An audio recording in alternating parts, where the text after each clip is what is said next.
Selain fokus round 4, ada misi menuju Piala Dunia. Sejatinya Timnas Indonesia masih ada FIFA Matchday September yang akan menjadi tantangan awal.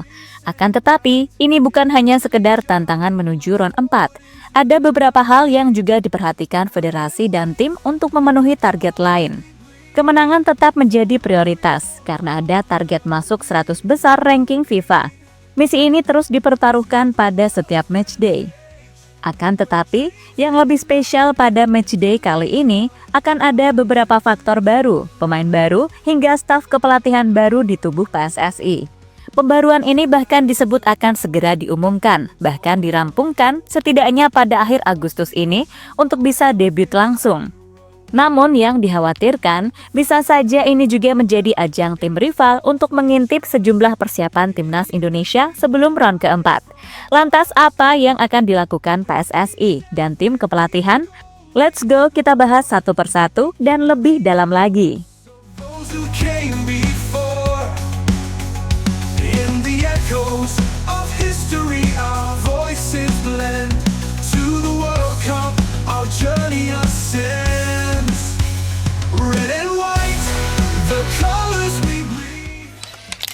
Meski matchday September mungkin terlihat sekedar uji coba di mata sebagian orang, bagi Timnas Indonesia, ini justru titik awal dari semua rencana besar. Banyak orang mengira kalau momen krusial Timnas itu baru ada di laga resmi saja. Padahal, justru di FIFA Matchday inilah blueprint permainan diuji, chemistry dibentuk, dan mental pemain dipanaskan sebelum masuk ke laga-laga yang benar-benar menentukan. Sayangnya, kabar itu kemungkinan besar akan tampil tanpa beberapa pemain inti, termasuk oleh Romani yang sedang berkutat dengan cedera. Kehilangan ini jelas bikin sedikit tanda tanya, apakah ritme serangan dan pressing kita akan tetap sama agresifnya atau harus diatur ulang? Tapi ingat, dari sinilah semuanya dimulai, dan lawan yang dihadapi bukan tim yang bisa dianggap enteng. Di September nanti, Garuda akan menjamu Kuwait dan Lebanon. Dua nama ini mungkin jarang masuk sorotan publik sepak bola Indonesia. Tapi jangan salah, kualitas mereka justru sangat relevan untuk mempersiapkan diri menghadapi lawan-lawan di round keempat. Kenapa? Karena semua musuh kita di babak keempat kualifikasi nanti berasal dari kawasan Timur Tengah, ya kan? Jadi melawan Kuwait dan Lebanon itu ibarat latihan langsung di medan perang. Dengan lawan yang punya gaya bermain mirip, ya secara kualitas mungkin di bawahnya Irak dan Saudi. Namun secara pemeranan di atas lapangan, sama-sama mengandalkan rapat di lini tengah, pressing keras, dan serangan cepat yang menusuk.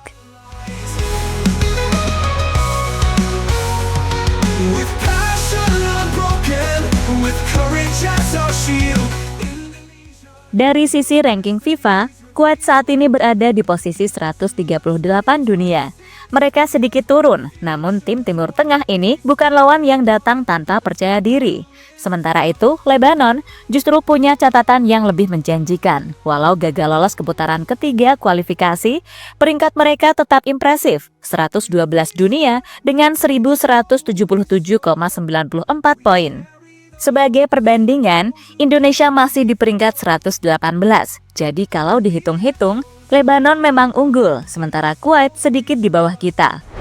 Nah ini keuntungannya, kalau Garuda berhasil menang 2 kali, dampaknya besar. Setidaknya poin FIFA kita bisa tembus di kisaran 1155 sampai 1165 poin. Kalau hasil di negara lain mendukung, kita bisa naik 2 sampai 3 peringkat sekaligus.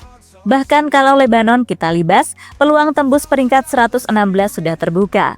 Tapi kalau kalah, apalagi kalah 2 kali, siap-siap ranking kita bisa melorot sampai posisi 123-an lagi. Dan target masuk 100 besar kita bisa makin berat.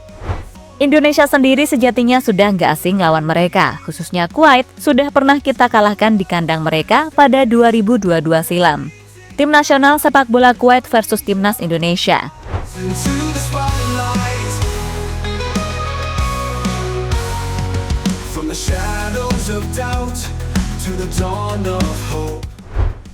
Mungkin banyak yang menyepelekan ranking FIFA, seolah itu cuma angka, padahal ranking ini punya efek domino luar biasa. Pertama, ranking menentukan pot seeding di turnamen internasional. Semakin tinggi ranking, semakin besar pula peluang kita terhindar dari grup maut. Kedua, ranking jadi modal tawar-menawar saat mencari lawan uji coba. Lawan-lawan besar biasanya mau main kalau poin kita cukup tinggi, supaya mereka nggak rugi ranking kalau kalah. Contoh gampangnya, waktu Jepang melawan Turki atau Kroasia, mereka nggak khawatir soal ranking karena lawannya sama-sama tinggi. Kalau mereka lawan tim jauh di bawah, resikonya kalah poin besar, kalau kalah atau imbang. Nah, Indonesia kalau mau undang tim Eropa atau Amerika Latin, rankingnya harus naik dulu.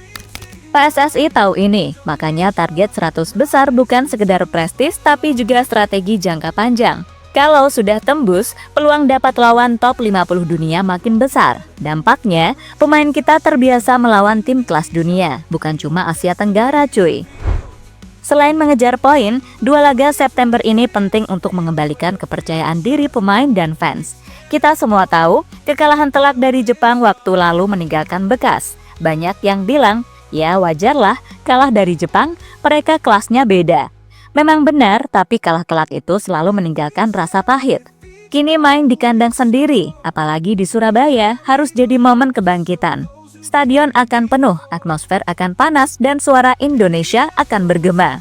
Pemain yang turun nanti harus merasakan energi itu, bukan cuma main seperti formalitas. Nah, ini yang bikin spesial. FIFA Matchday kali ini tidak digelar di Jakarta atau Bekasi. Surabaya jadi tuan rumah. Buat bonek dan arek-arek Surabaya, ini kesempatan langka untuk melihat timnas bermain di depan mata. Dukungan dari tribun di Gelora Bung Tomo selalu terkenal garang dan ini bisa jadi senjata tambahan untuk menekan lawan. Selain itu, laga di luar Jabodetabek memberi warna baru. Pemain juga bisa merasakan atmosfer berbeda karena dukungan publik di daerah punya karakter sendiri. Kadang ini juga membantu menguji mental mereka, apakah bisa tampil konsisten di mana saja.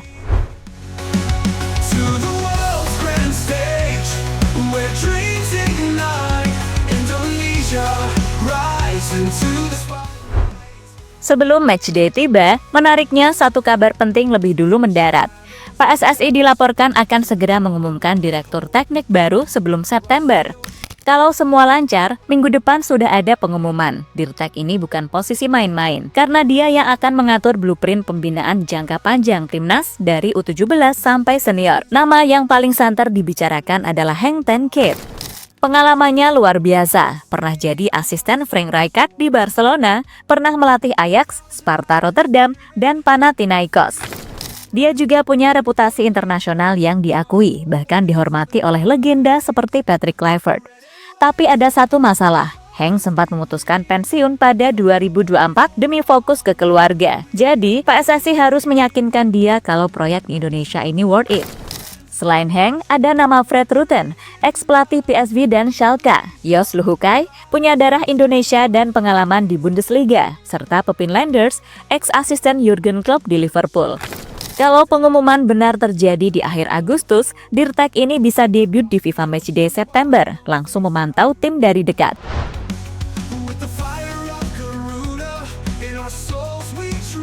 Selain Dirtek, PSSI juga tengah memproses 2 pemain keturunan berposisi striker. Di luar nama Mauro Zylstra, 2 nama ini diproyeksikan bisa langsung ikut FIFA Matchday. Bocorannya hampir pasti Miliano Jonathans dan Adrian Wibowo.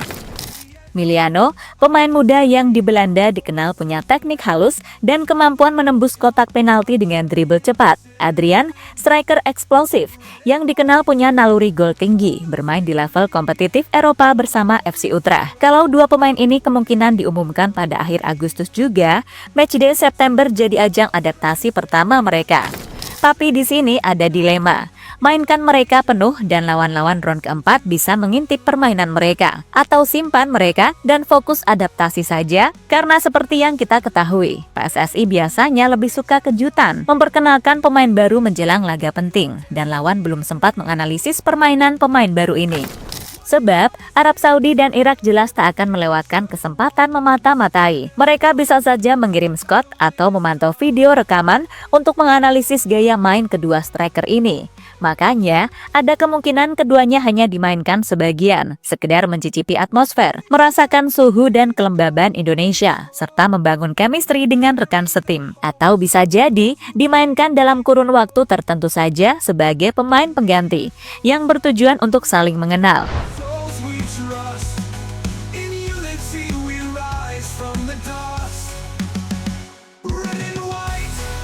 Pada intinya, FIFA Matchday September ini bukan sekedar 2 laga uji coba biasa. Ini adalah panggung awal untuk menguji rencana besar Timnas Indonesia. Mulai dari pembentukan chemistry, pemanasan mental, sampai mendorong peringkat FIFA mendekati target 100 besar.